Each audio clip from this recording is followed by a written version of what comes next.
Welcome to the Valley Girls, the weekly podcast where we explore everything there is to see, do, try, eat, and experience in New York's Hudson Valley by talking to the makers, the doers, the growers, the creators, and all the unique voices of the Hudson Valley. We're telling the Hudson Valley story one episode at a time. I'm Jenny Leifer, a lifelong Hudson Valley resident. When I'm not co-hosting Valley Girls, you'll find me talking all about health and wellness, finding the best gluten-free eats in the Hudson Valley, and giving back to the community through volunteerism and service. And I'm Jennifer Santiago, a Hudson Valley native who has spent the past 20 years living in Texas. I'm currently splitting my time between Texas and the Hudson Valley as I'm in the process of moving back, and I'm so excited to explore and rediscover everything I love about the region, including hiking, history, and the local arts scene. Hello there, listeners. Thank you so much for joining us and supporting the Valley Girls. We're so excited you're here. So I know last week we told you that we were going to reveal the results of our call out for your recommendations for your favorite gluten-free spots in the Hudson Valley. But we decided to hold off just one more week to talk about that next week, as we have a special treat for all you gluten-free foodies with next week's guest. So we will share all the spots and so much more about gluten-free Hudson Valley on our next episode. But today, you are in for a whole other treat. To start us off, in honor of National Poetry Month, and to continue the time-honored legacy and connection of poetry and the Hudson Valley, we talk with published and award-winning poet Tracey Knapp, homegrown, born and raised right here in the Hudson Valley. She may not be living here anymore, but her roots and memories will always remain here and continue to inspire her beautiful writing to this day. Listen on as she shares a piece of this with us. Next, we talk to two more published authors who call Hudson Valley home. Wes and Barbara Gottlock are here to share some fascinating Hudson Valley history, including the iconic Bannerman Castle in the Hudson River and the island it was built on, as well as all the incredible activities there are to enjoy today at Bannerman. We're talking tours, kayaking, movies, picnics, and more. We also hear about lost towns and other sites of the Hudson Valley that no longer exist and what happened to them. Fascinating stuff coming up on this episode of Valley Girls.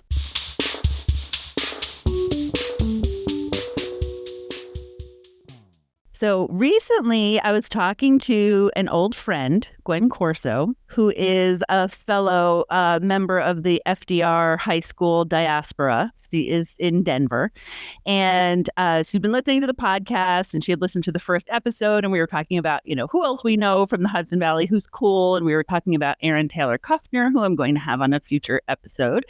And Gwen said, I wish I were a Hudson Valley legend. And I said, speaking of Hudson Valley legends, next week we are talking to Tracey Knapp.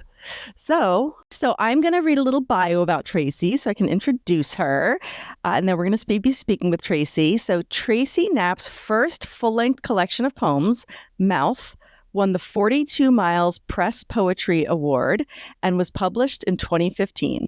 Tracey has received awards and scholarships from La Romita School of Art in Terni, Italy, and the Tin House Writers Workshop, and the Dorothy Sargent Rosenberg Poetry Fund. Her work has appeared or is forthcoming in Cream City Review, The Pinch, Best New Poets, Poetry Daily, Rattle, 5 Points, New Ohio Review, and elsewhere. She has been nominated for a Pushcart Prize. Tracey holds a master's degree in creative writing from Boston University, a master's degree in English from Ohio University, and a BFA in studio arts from Syracuse University. While at Syracuse, Tracey collaborated with bookmaker Michael Russum and artist Kurt Godey to create a limited edition book of 7 poems with corresponding smoke drawings, match in a bottle. The book sold out immediately and earned critical acclaim across the niche art book community. It's currently archived in many private and public library collections around the world.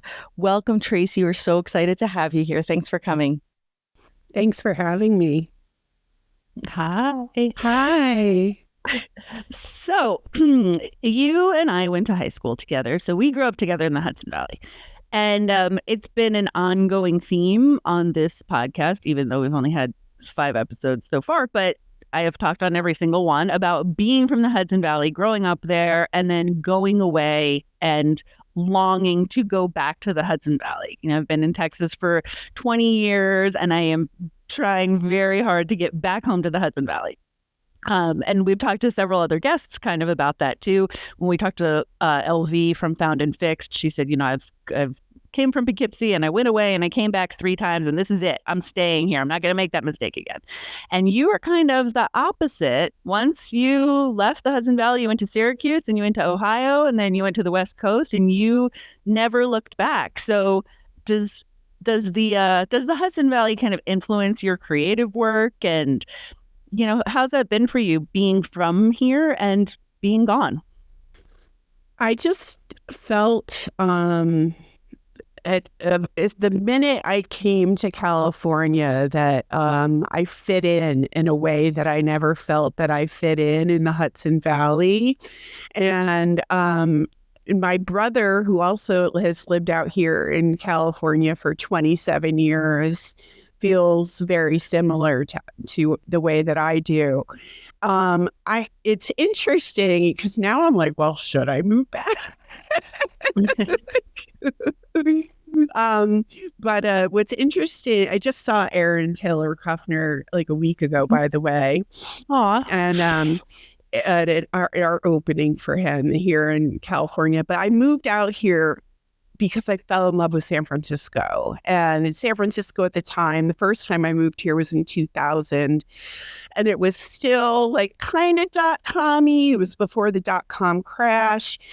There were still art on the street. There were still, hippies on Haight Street. And there were, it just, the culture it was vibrant with art. And that just really fulfilled me, filled my soul. And I had a lot of fun, and then I got laid off, so I went to graduate school, and then I ended up in Boston at a really great creative writing program that I really hated. And but I stayed in Boston for a couple of years, and I was like, I can't do it. I can't do the snow. It's too much. I lived in Syracuse for 5 years. I was like, I got to get out of here. And it was like, where should I go? And I was like, well, I know I like California. I'll just go back there. So that was in 2006. And I've been here ever since. Yes. And never looked back until, like you just said, you guys are dying to go back to the Hudson Valley. And I've been watching this YouTube series by this woman and it's called Little Boho Cottage. I'm going to just pimp her out right now. And it is on YouTube, and she does she's a photographer, and she does really beautiful scenes of the Hudson Valley and of the river and of the leaves and of the flowers coming up right now. And it's fantastic. And she lives in a tiny little cottage, and she dresses all bohemian, and I just love her. But it does influence my creative writing, especially when I was younger, but even recently, I've been I'm pulling together my second manuscript right now of poems, and the thing that I've been struggling with are, do I put these poems about home in them? And I'm guessing you guys probably think I should. Indeed.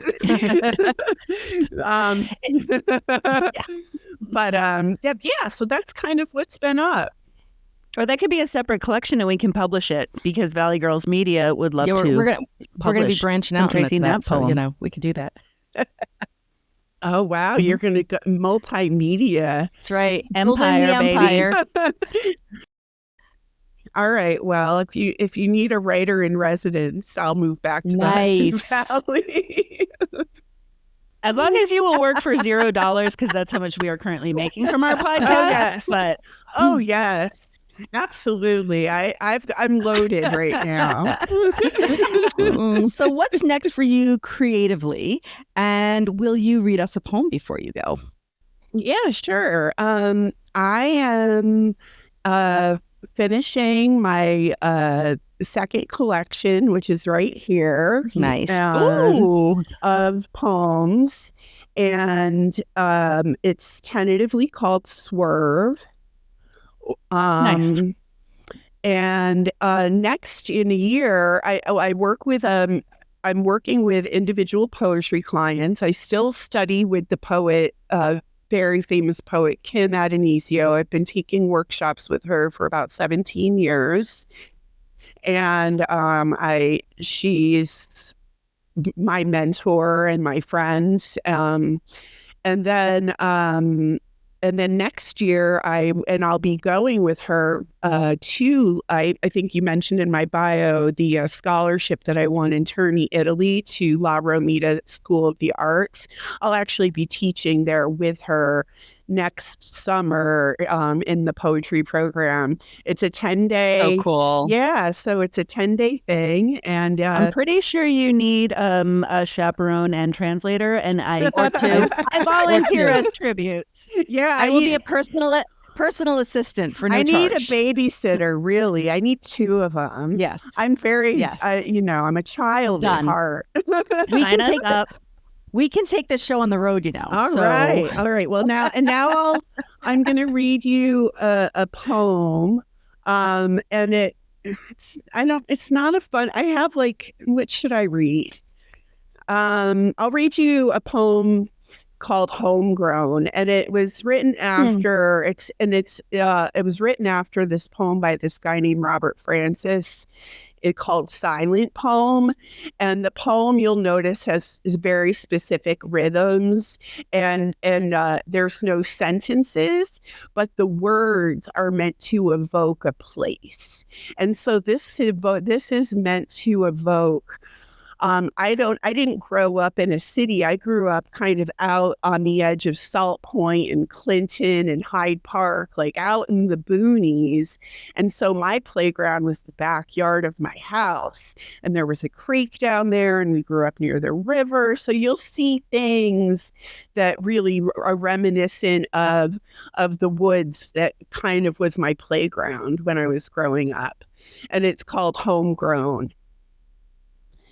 Barefoot, footbridge, river rock, minnow, horse puck, stone wall, moss paint, wallpaper, shadow lurk, mud sling, brown black, head wrap, stone throw, turkey duck, hedgehog, Middlebrook, creek rot, bug tent, handsaw, brow sweat, motion sick, chin strap, kickstand, hands free, pricker bush, backyard, forest, maple tree, Dunlap, tire swing, rope rot, double knot, eye crud, milk toast, tear duct, knock knee, mothership, key caw, back hill, sundown, flashlight, bedroom, single pane, rooftop.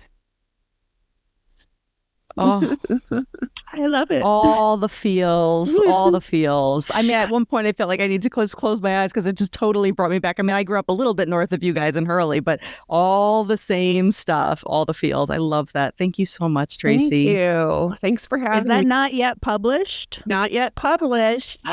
So sneak peek of upcoming works from Tracey Knapp. Indeed.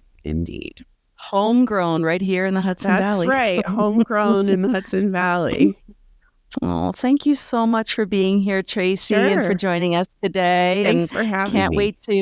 Can't wait to check out the full published work of Possibly Named Swerve. We'll keep an eye out, and we'll let everyone know when it's out and what the full name is, and let us know when we leave for Italy. Yeah, next May. If anyone's interested, TraceyKnapp.com. You can find some more information. There's a redirect on my website. All right. We'll be there. All right. Ciao. Thank you both. Thank you so much. Bye. Bye.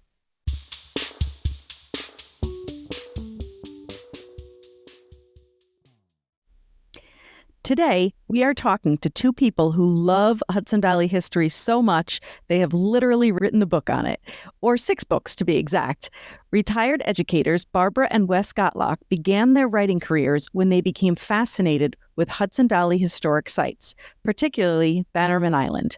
They collaborated with Tom Johnson to write Bannerman Castle. Subsequent books have been New York's Palisades Interstate Park, Lost Towns of the Hudson Valley, Lost Amusement Parks of the Hudson Valley, Lost Amusement Parks of New York City, My Name is Eleanor, a Bannerman Island adventure, a children's book with a mix of history and fantasy, and Bannerman Island Recollections of a Time Gone By with Neil Kaplan.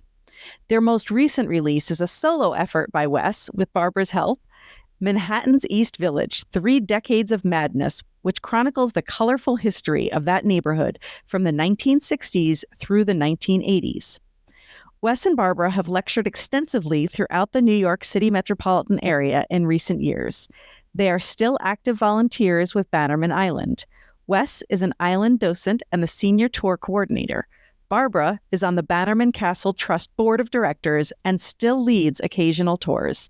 They both participate in river cleanup projects and fundraisers benefiting various Hudson River causes. They also find enough time to spend with their 2 children, 7 grandchildren, and 1 great-grandchild. Wes and Barbara reside in New Windsor, overlooking the majestic Hudson. Wes and Barbara, thank you so much for joining us. Thank you. You're welcome. Looking forward to it. And good luck. Thank you. So, as you know, I grew up in Poughkeepsie. You know this because Jenny and I have been besties with your son, Brian, since college. So when I was growing up in Poughkeepsie, my family would often take the train into the city for the day. And there was nothing that my little goth heart loved more than the sunken castle in the middle of the Hudson River. And at the time, I didn't know the story of it, so I got to make up my own. And I got a lot of mileage out of that. But you do know the story really well. So can you tell us exactly where it is, what it is, why there's a sunken castle in the middle of the Hudson? Well, Palapel Island is really the name of the island. It's not Bannerman's Island, which we'll maybe get into later, but it was created during the last ice age, about 10,000 years ago. And Bannerman, we'll reference it as Bannerman Island from now on, but the island was basically a barren rock for 10,000 years. Native Americans came along. They didn't use the island for much because they found there was no food source. The currents around the island were quite hazardous, and they were superstitious of the howling winds, the thunder strikes. So they kind of like shied away. But over a period of time, more people became curious about the island, and let's say they were invaders for the island. They created some havoc on the island, and then many of them were miscreants, shall we say. And there were parties, and there was drinking, and there was bootlegging of booze, and there was all kinds of nasty things going on. And this went on as Dutch families now purchased the island. Maybe Barbara can just give a little background on the genealogy of the Dutch families. And would you like to do that? Yeah. Well, there was a family that during the Revolutionary War, a family that was on the British side owned the island and the hills around it. And after the Revolutionary War, the property was confiscated from them because they were British sympathizers. In fact, one of them was a captain. And so the property was then sold a couple of times and ended up in the hands of a Vanderbilt and became property of a woman named Mary, forgot her name for a second, Mary Taft, who lived in Cornwall because she didn't like what she was seeing going on the island. So she bought the island to prevent all of the bootlegging and stuff that was going on there. Yeah, she was a strict Presbyterian teetotaler, and she eventually would sell the island to Francis Bannerman in 1899/1900 because Francis Bannerman by that time was a millionaire, and he was also the world's largest purveyor used a military surplus, not only in this country, but perhaps the world. And New York City was leaning on him to perhaps leave town because a number of his objects that he collected were very hazardous to neighboring neighborhoods. So Francis Bannerman was kind of like urged to find another place to put his goods. So he finds Palapel Island, along with his wife on a cruise up the Hudson, and as one of the stories goes, and he makes the bid on the island, and she has no problem selling the island to Francis Bannerman for $1,600 in the year 1900. I also found it ironic that she didn't like alcohol out there, all these vices, but she allowed an arsenal of bombs and black powder items to Amazing. the kingdom come. But that was the deal. In 1900, he purchased Bannerman Island. He would move all of his surplus materials, almost all of them, into Bannerman's Island and maintain his main office at 150, 150? 150? 501 Broadway. 501 Broadway in Manhattan. I didn't know any of that about the role of the island in the bootlegging, but there's a fascinating history around bootlegging in the Hudson Valley. I watched a show, an episode of actually Expedition Unknown with Josh Gates. It's a Discovery Channel show where he talks about Dutch Schultz and the bootlegging tunnels all around Phoenicia, New York, and a possible treasure in the water on Long Island. So that's fun to know that there's also a piece of the Prohibition history there on the island. So Bannerman got asked to leave the city because he had a bunch of stuff that might blow up. And so he moved to the island very sensibly. Was he an eccentric guy? Was he like, why build a factory when you can build a castle? I would say he's definitely eccentric. I mean, you could build a square box, but he built castles because, he was very proud of his Scottish heritage, which is kind of amusing to me because his family's Irish. But he happened to have been born in Scotland when his father was working there as a weaver in 1851 when he was born. But he was the only Scot in his family, but he was always so proud of that. So when he built the castles, he built them to look like castles. And part of it is, like Wes always says, part of it is advertising. Back in those days, you had the boats on the river, you had the freight trains on both sides. This was a perfect advertisement. What is that building? As you still ask today when you're on the train. I was just going to say, to this day, we still feel like that when everybody goes past it. And so I'm assuming that what the residents of the city had feared actually came to pass, which is why the castle is what I always called the sunken castle. Well, in 1920, there was a huge explosion of the powder house on the dock of Bannerman's Island. And that was the great fear, that would happen in New York City, perhaps kill hundreds of people. It blew up in 1920, and it was really one of the greatest explosions in New York's state history, actually. I did a little research on that. And but it did do some damage to the structures. It created... all the windows on the island were blown out. The explosion was 75 miles up and down the river.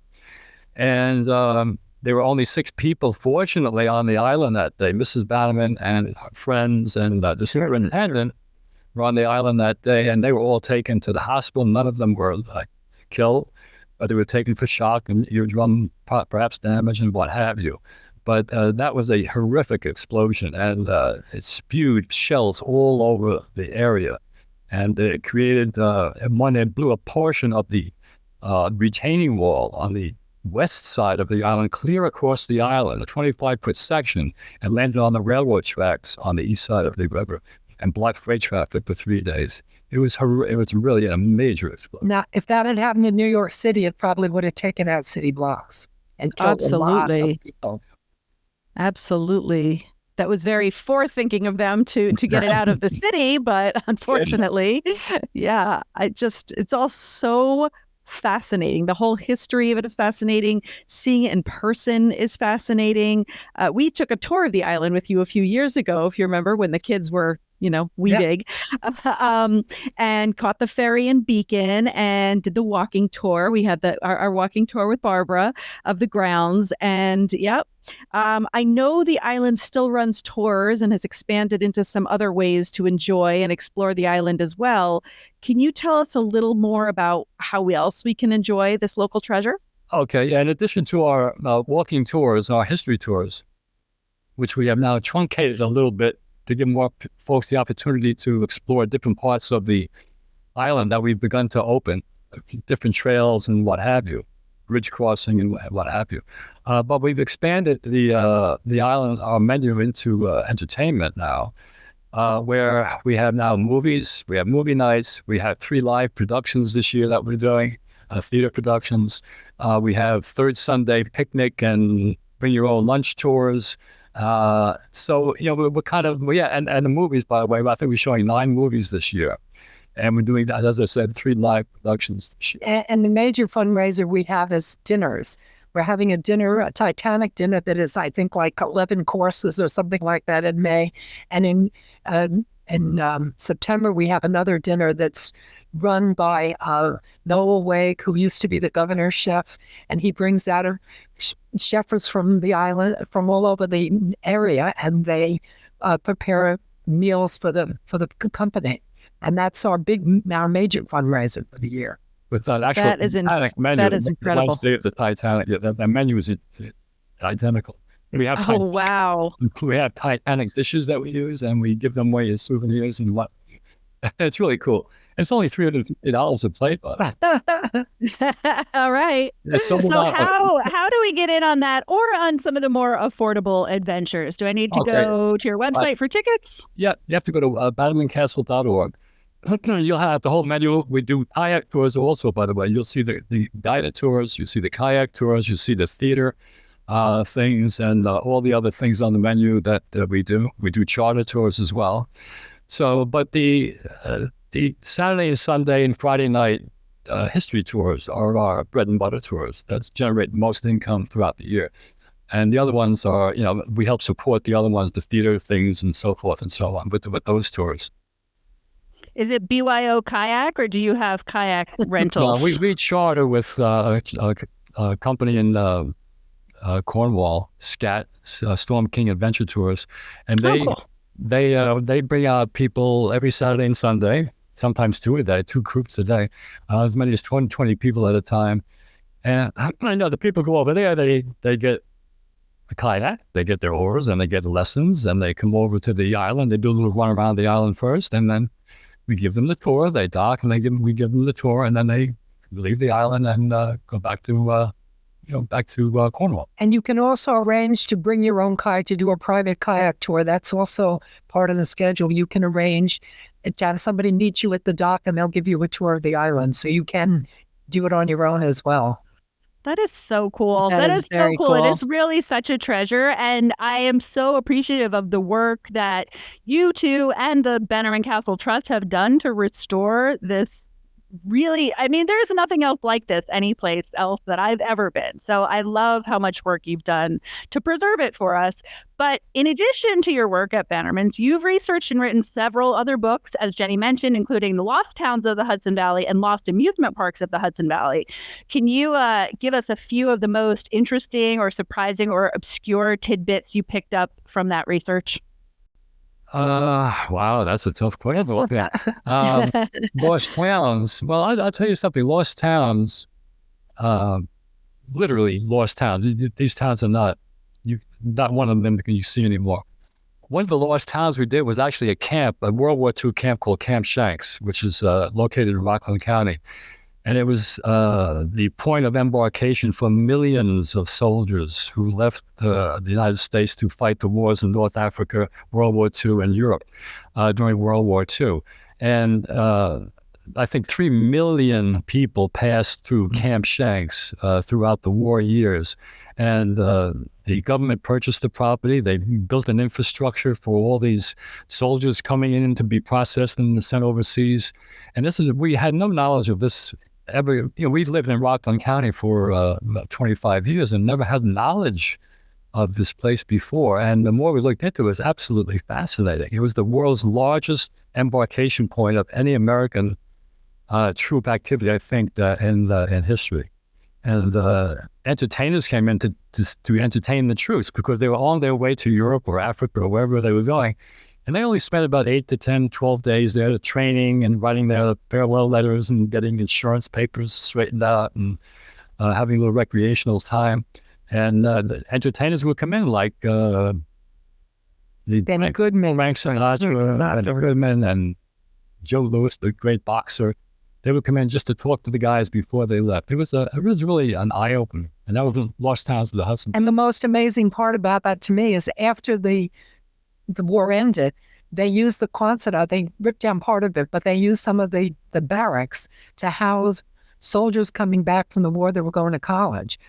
And that lasted for a number of years. I mean, they paid very cheap rent and they didn't want to leave. And finally, the government sold the property and now it's private houses. But it was just amazing that, all those soldiers. And the interesting part about it is after the war, during the war, the barracks were segregated, different groups. But after the war, you had everybody living together, whether they were officers or privates or black or white. It didn't make any difference. They all lived together in harmony, which was absolutely amazing to me. And all that's left are just a few plaques now, which is really kind of remarkable. But and getting to your point about the amusement parks, Jen, in Poughkeepsie, there was an amusement park called Woodcliff Pleasure Park, which spurred us to write that book about lost amusement parks of the Hudson Valley, because a friend of mine, Rob Yasensak, who's written some stuff about the Hudson Valley too, he's a guy you want to interview possibly down the road.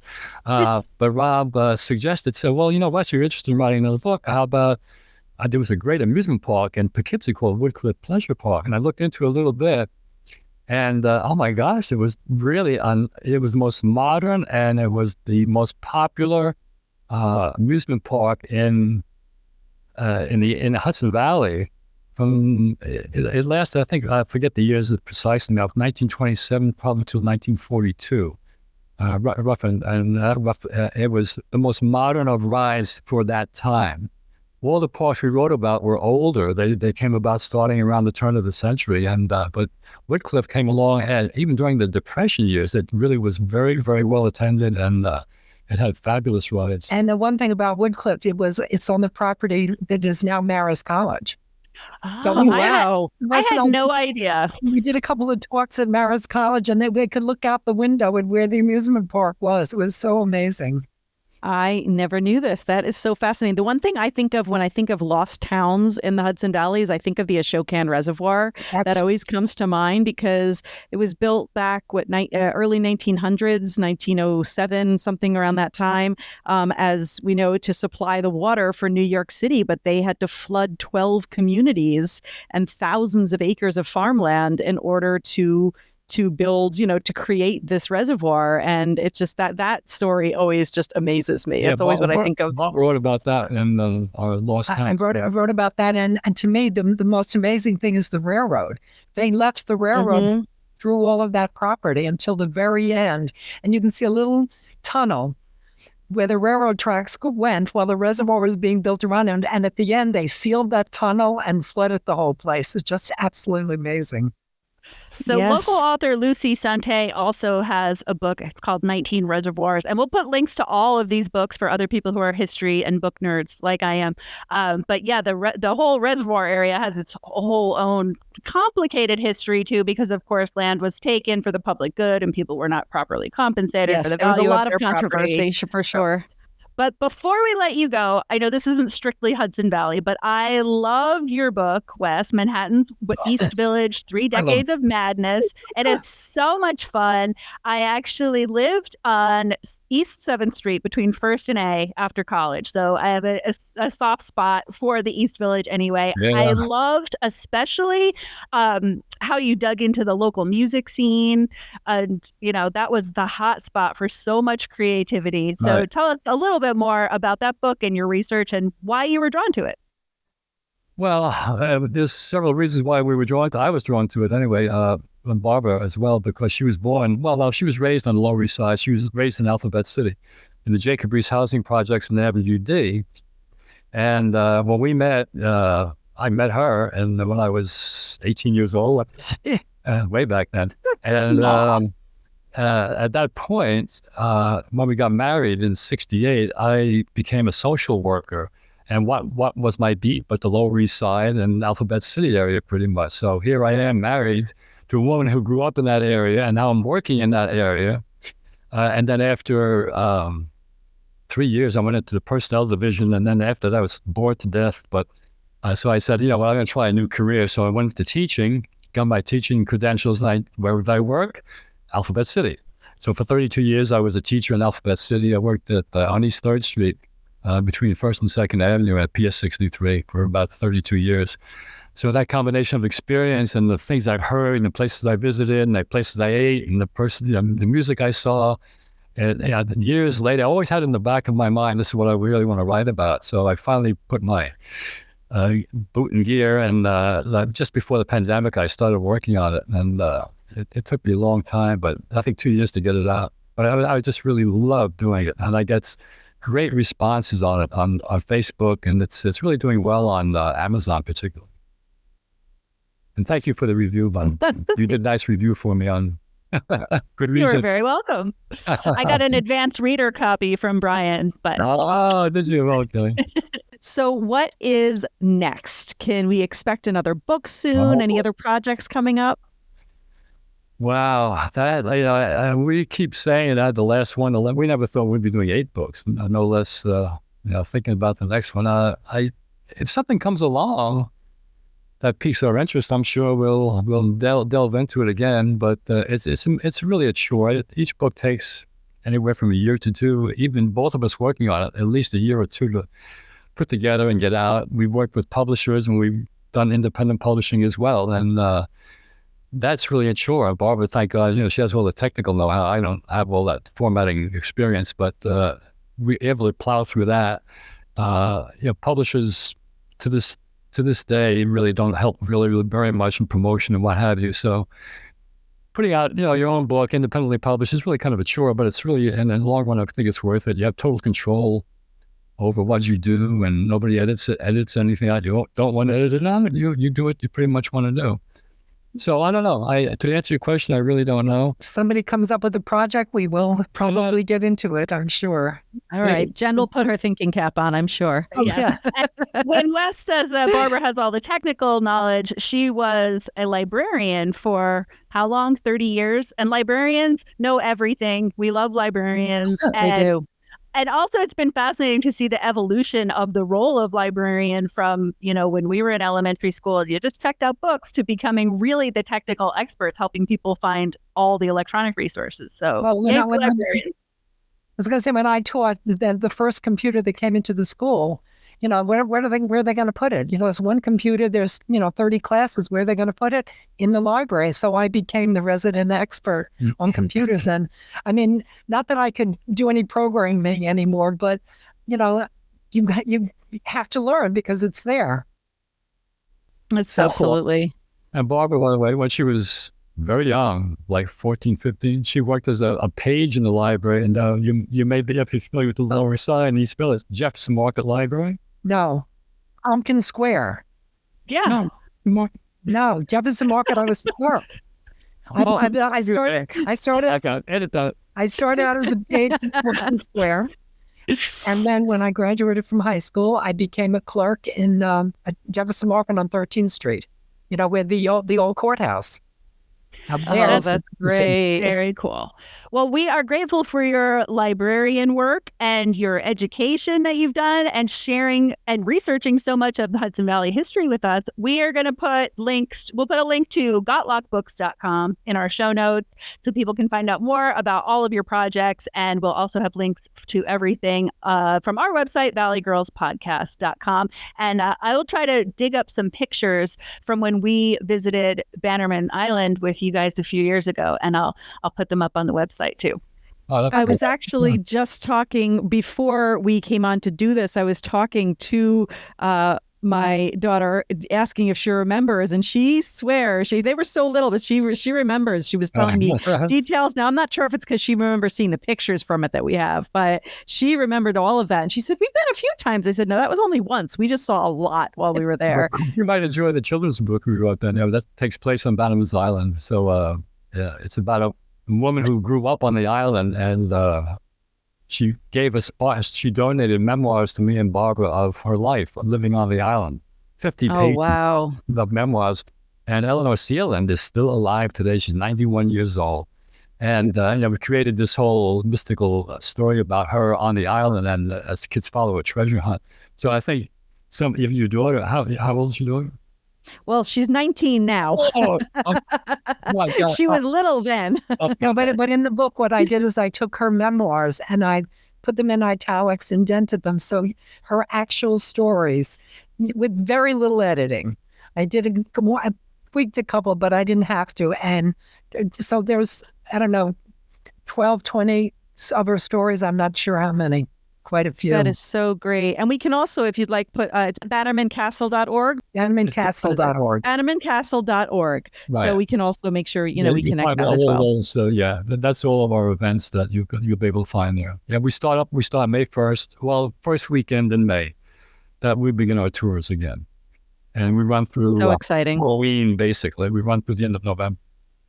End of October. Right. Well, you guys are so cool, and we appreciate your time so much. Yeah, thank you, guys. And good luck to you with the podcast. And Thank you. Pleasure. Thank you. Okay. Thank you so much, guys. I appreciate it. Okay. All right. Talk to you soon. All right. Okay. Bye. Talk to you soon. Bye. Thank you to all our listeners. We hope you enjoyed listening. If you enjoyed this episode and you'd like to help support the Valley Girls, please follow our podcast from our show page on whichever platform you listen from. Leave a rating and review and share our podcast with others. We appreciate it so much. To stay up to date with the Valley Girls and for more content, you can find us at valleygirlspodcast.com, and you can follow us on Instagram, Facebook, and YouTube. Links to all our social media accounts are in the show notes. We just really appreciate all of this. And also, you can connect to all of our social media through our homepage at valleygirlspodcast.com. So thank you so much for listening. Bye for now. Goodbye. The music for this episode is by Robert Burke Warren, entitled Painting a Vast Blue Sky, and can be found on his album Redheaded Friend, available on iTunes and Spotify, and at the link in the show notes.